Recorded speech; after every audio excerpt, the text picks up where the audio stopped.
तो स्टूडेंट देखें, आज हम लोग बेटा इस बात करेंगे, जो अगला चैप्टर हम लोगों का है वो है ग्रेविटेशन। क्या हम लोग स्टार्ट करेंगे न्यू चैप्टर ग्रेविटेशन। क्या पढ़ना हम लोगों को? ग्रेविटेशन। आपका जो चैप्टर है ग्रेविटेशन, असलियत में बात करें ना तो ग्रेविटेशन एक फिजिक्स का एक ब्रांच होता है, एस्ट्रोनॉमिकल फिजिक्स। फिजिक्स का एक छोटा सा एक ब्रांच है जिसको बोलते हैं एस्ट्रोनॉमिकल फिजिक्स। एस्ट्रोनॉमिकल फिजिक्स वो ब्रांच होता है साइंस का, फिजिक्स का वो ब्रांच जिसमें हम लोग गैलेक्सीज, यूनिवर्स, इन सब की बातें करते हैं। और उसी एस्ट्रोनॉमिकल फिजिक्स का एक छोटा सा पार्ट होता है ग्रेविटेशन। उसी एस्ट्रोनॉमिकल फिजिक्स का एक छोटा सा पार्ट होता है ग्रेविटेशन। एक छोटा सा टॉपिक है ग्रेविटेशन। अब ग्रेविटेशन में सबसे पहले जो हम लोग बात करेंगे वो है ग्रेविटेशनल फोर्स की। किसकी बात करेंगे आज हम लोग? Gravitational force. ग्रेविटेशनल फोर्स देखें कि ग्रेविटेशनल फोर्स क्या होता है। तो ग्रेविटेशनल फोर्स एक यूनिवर्सल फोर्स है जो यूनिवर्स के हर पार्टिकल के बीच एक्ट होता है। It is that non contact force which act in between every particle of the universe because of its mass. Because of its mass. Universe के जितने भी ऑब्जेक्ट आप देख रहे हैं, जितने भी पार्टिकल देख रहे हैं, उनके मास की वजह से उनके बीच जो फोर्स लगता है बटा, उसी को बोला जाता है ग्रेविटेशनल फोर्स। एक ऑब्जेक्ट ए है, एक ऑब्जेक्ट ए है, दोनों के पास मास हैं, तो इनके बीच एक फोर्स लग रहा है, उसे बोलेंगे ग्रेविटेशनल फोर्स। हम हैं, आप हैं, क्या हम दोनों का अपना मास है? तो हमारे आपके बीच एक फोर्स लग रहा है, उसको बोलेंगे ग्रेविटेशनल फोर्स। तो ऐसा फोर्स जो मास की वजह से आता है और यूनिवर्स के हर पार्टिकल के बीच लगता है, दैट फोर्स इज कॉल्ड। तो लिखा जाए, लिखें। तो ग्रेविटेशनल फोर्स लिखेंगे, क्या होगा? The gravitational force it is that attractive force which act in between every particle of the universe because of its mass. First thing is that the gravitational force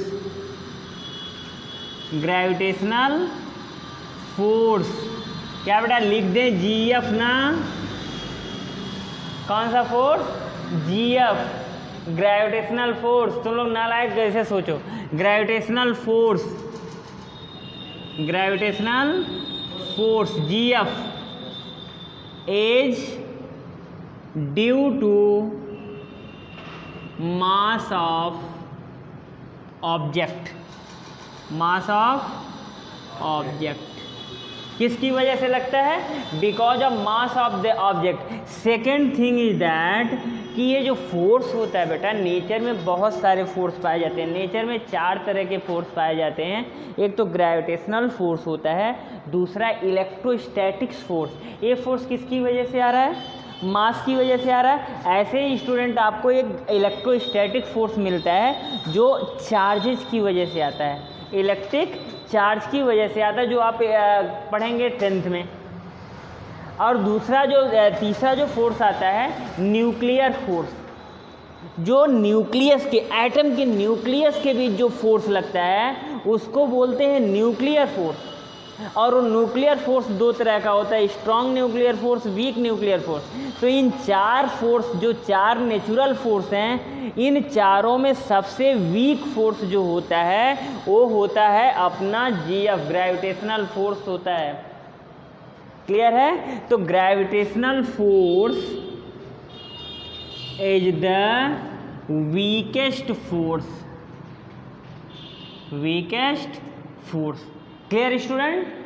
अब इसके बाद हम लोग जो पढ़ेंगे, अब देखें ये चीज़ें तो हम लोगों को कंफर्म हो गया कि यूनिवर्स के जितने भी ऑब्जेक्ट हैं, जितने भी पार्टिकल हैं, उनके बीच एक फोर्स लगता है कॉल्ड ग्रेविटेशनल फोर्स।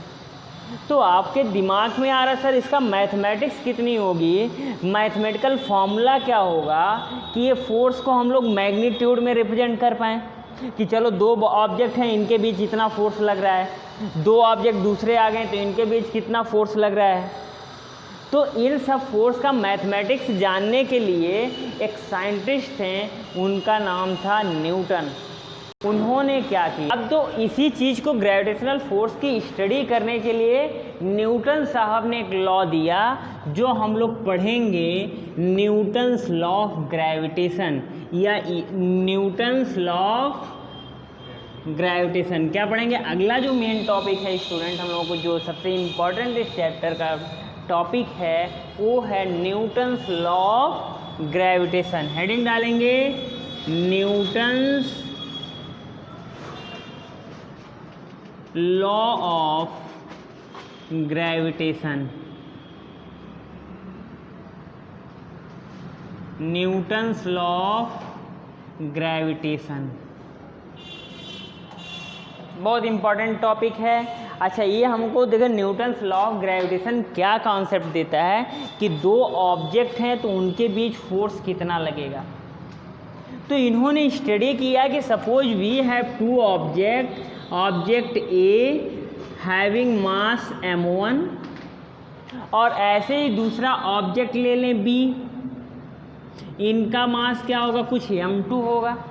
जैसे एक ऑब्जेक्ट हम ले लें, एक ऑब्जेक्ट आप स्टूडेंट हो जाओ, तो अपना एक मास होगा m1 मान लें, आपका मास m2 होगा। We will have the separation, इनके बीच क्या होगा, कुछ सेपरेशन ले लें r, इनके बीच क्या होगा, एक सेपरेशन होगा r। तो न्यूटन्स लॉ ऑफ ग्रेविटेशन क्या बताया कि इन दो ऑब्जेक्ट के बीच जिनका मास m1 और m2 है के बीच लगने वाला जो फोर्स का मैग्नीट्यूड होगा वो दोनों मास के प्रोडक्ट के डायरेक्टली प्रोपोर्शनल होगा। मीन्स जैसे जैसे दो मास का प्रोडक्ट हम लोग करेंगे वो बढ़ता जाएगा, force in between them will increase and inversely proportional to the square of distance between them. उनके बीच का सेपरेशन जितना ज़्यादा फोर्स उतना कम, सेपरेशन जितना कम फोर्स उतना ज़्यादा। तो according to Newton's law of gravitation, the gravitational force in between two object is directly proportional to the product of their masses and inversely proportional to the square of distance between them. लिखेंगे according to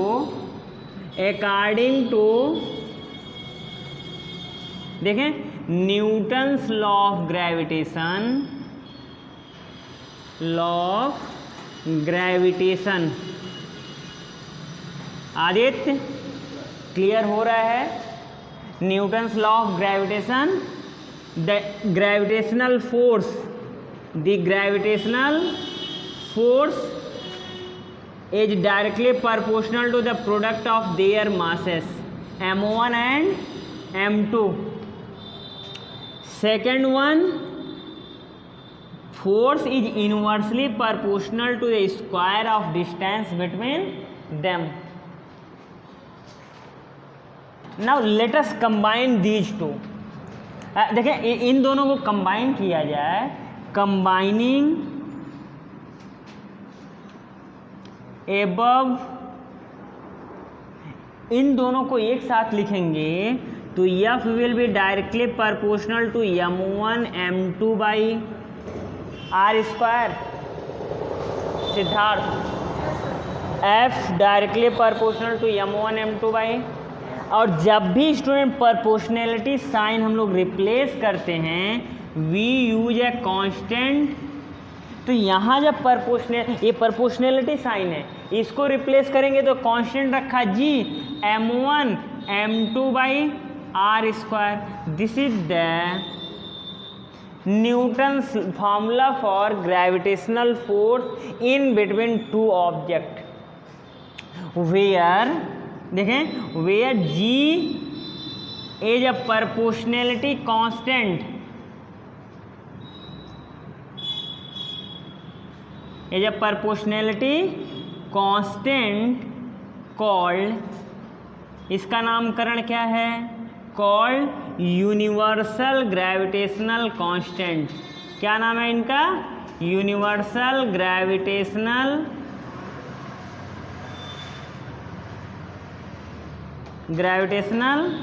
constant. और इसकी अपनी value होती है, it have the value, इसकी अपनी value होती है g इज इक्वल टू 6.67 10⁻⁻11। अब देखिए यूनिट इसका कैसे लिखेंगे, unit of force newton into r square metre square divided by kg into kg kg square. So its unit is newton metre square per kg square. इसकी value आपको याद रखनी पड़ेगी, हर जगह न्यूमेरिकल में काम आएगा। तो देखें यहाँ तक क्लियर है, कोई दिक्कत। अब देखें इसके आगे हम लोग क्या करते हैं कि if m1 is equal to, let us now consider if m1 is equal to 1 m2 ले लें और सबकी वैल्यू ले लें स्टूडेंट 1 किलोग्राम और सेपरेशन ले लें 1 मीटर। जैसे आप देखो स्टूडेंट, आप देखते हैं ना दुकानदार क्या करता है, 1 किलोग्राम का बटखरा रखा रहता है, वेट रखा रहता है ना, उसके 1-1 किलोग्राम के 2 वेट ले लें और उनको 1 मीटर डिस्टेंस पे सेपरेट कर दें।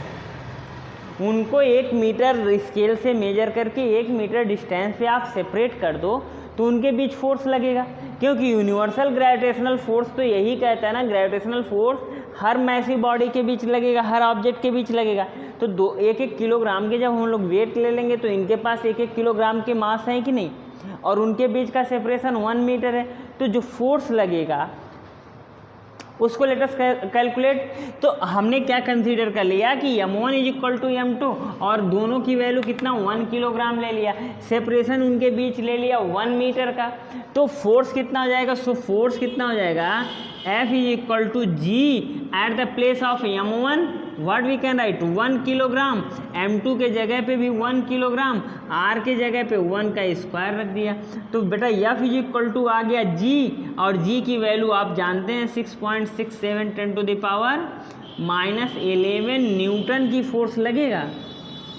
इतना न्यूटन फोर्स उन 2 ऑब्जेक्ट जो 1 kg के हैं और 1 मीटर डिस्टेंस पे रखे हैं उनके बीच इतना फोर्स लगेगा। अब सुने, तो यहाँ से हम लोग डिफिनीशन बनाते हैं 10 what is the universal gravitational constant, it is that gravitational force which act in between 2 bodies of masses 1 kilogram separated by 1 meter distance। फिर से सुने, what is the gravitational constant, it is the gravitational force which act in between 2 object of mass 1 kilogram each separated by distance 1 metre, separated by distance 1 metre. Clear? Okay, note down. From here हम लोग क्या कह सकते हैं, the 10 gravitational constant, gravitational constant is that gravitational force, is that gravitational force which acts in between 2 objects of mass 1 kg separated by distance, separated by a distance of 1 metre. Clear? आपसे student definition पूछा जाएगा, define universal gravitational constant, तो आपको यहाँ से start करना है, यहाँ से स्टार्ट करना है, since we know that F equal to this much. उसके बाद एक कंडीशन लगानी है, कंडीशन लगा के आप पाएंगे AF equal to G which is 6.67 to the power -11 newton और दस वी विल डिफाइन हियर। अब देखें स्टूडेंट, एक सवाल आपके जहन में आने चाहिए थे, आपके दिमाग में एक क्वेश्चन आना चाहिए था, शायद आया ही नहीं। क्वेश्चन ये था, जब हमने बताया कि यूनिवर्स के हर ऑब्जेक्ट के बीच, हर पार्टिकल के बीच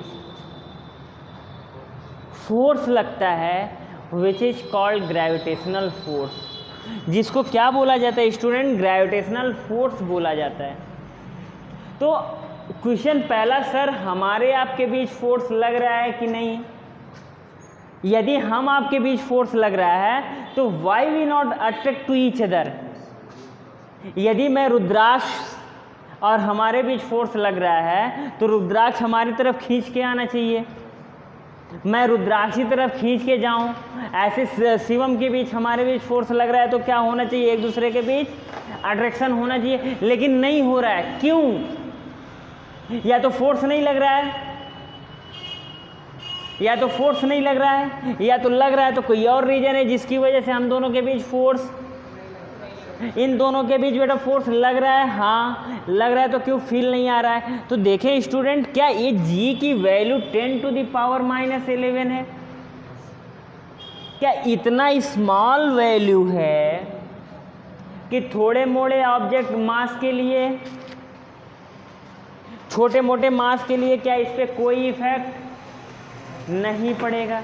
तो बेटा ग्रेविटेशनल फोर्स जो होता है इतना वीक फोर्स होता है कि छोटे मोटे मास के लिए इस फोर्स की कोई वैल्यू नहीं होती। लेकिन यही एस्ट्रोनॉमिकल ऑब्जेक्ट हैं, एस्ट्रोनॉमिकल बॉडीज हैं, like planet and sun, like satellite and planet, तो इन ऑब्जेक्ट के बीच इतना ज़्यादा मास होता है कि ये फोर्स अप्लीकेबल हो जाता है। क्लियर है? अब देखिए इम्पॉर्टेंस ऑफ ग्रेविटेशनल फोर्स की बातें किया जाए, जब इतनी बातें हम लोग कर लिया गया है तो एक हेडिंग हम लोग समझ सकते हैं कि what is the importance of gravitational force. देखा जाए importance of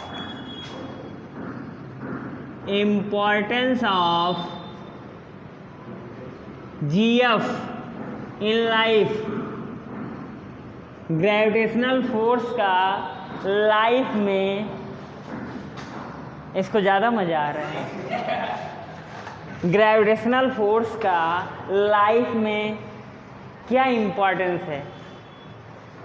what is importance of GF in life, daily life में? बेटा आप देखो कि अपना जो मून है क्या अर्थ के अराउंड रिवॉल्व करता है?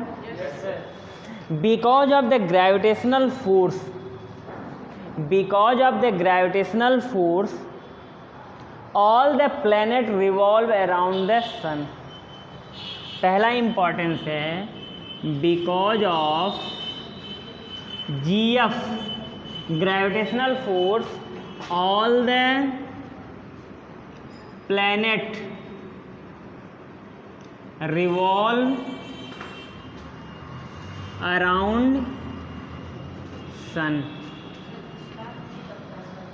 लगता है बेटा बहुत अच्छा सवाल, क्या स्टार्स के बीच लगता है ग्रेविटेशनल फोर्स? हाँ, जितने भी यूनिवर्स में ऑब्जेक्ट आप सोच सकते हो सबके बीच ग्रेविटेशनल फोर्स लगता है। लेकिन अब स्टार्स पे हम लोग क्यों जाएं? अभी तो अपने सोलर सिस्टम की बातें कर रहे हैं ना, क्योंकि सोलर सिस्टम हमारे लाइफ में है, तो हमारे लाइफ में GF कहाँ है?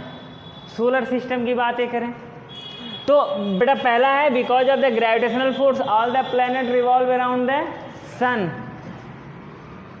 And because of gravitational force, satellite का नाम सुने हो बेटा? Satellite also revolve around the planet, satellite bound और revolve revolve around the planet। और सुने, क्या आप जानते हो इतना ओशन है, इतना सी वाटर है, क्या ओशन या सी अर्थ से बाउंड अप है? किसकी वजह से? Because of the gravitational force. अपने जो समुद्र हैं, सी हैं, ये अर्थ से क्यों बाइंड अप हैं? Because of the gravitational force. And you know that on earth, only on earth we have atmosphere. Atmosphere है, क्यों? क्योंकि एटमॉस्फेयर के पास मास होगा कि नहीं होगा? क्या बेटा एयर है? Air is the mixture of gases, तो इन गैसेस के पास मास होगा कि नहीं? तो because of mass all the gases, all the air bind with gravitational force of earth. Okay, because of gravitational force atmosphere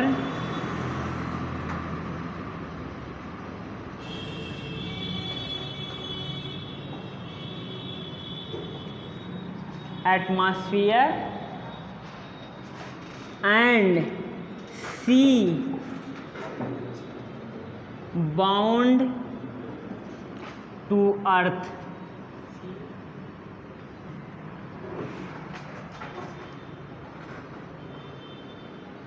okay, because of gravitational force atmosphere and sea bound to earth. Clear है? एक example करते हैं, gravitational force पे एक example करते हैं। कह रहा है कि एक ऑब्जेक्ट है हैविंग द मास 3×10⁸ किलोग्राम, और दूसरा ऑब्जेक्ट है 6×10⁵ किलोग्राम। कितना?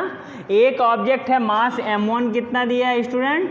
3×10⁸ किलोग्राम शिवम, और दूसरा मास दिया है m2 6×10⁵ kilogram, separated by A distance 30 centimetre.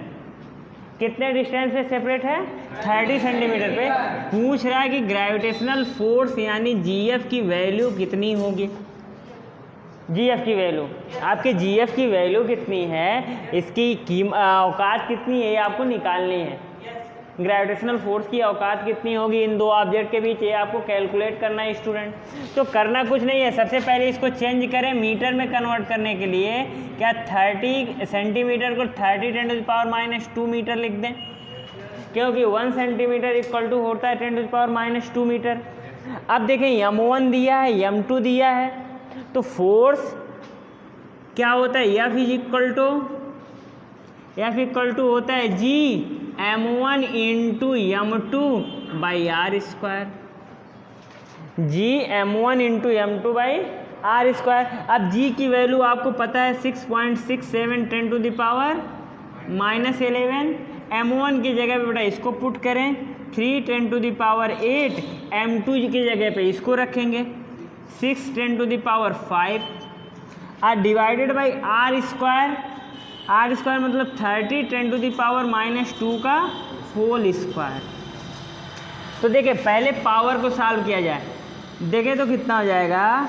6.67 × 6 3 = 18, 6 3 = 18। अब देखें ए 5 है, ए 8 है, ये 5 है, कितना हो गया? 13 और -11 10⁻²,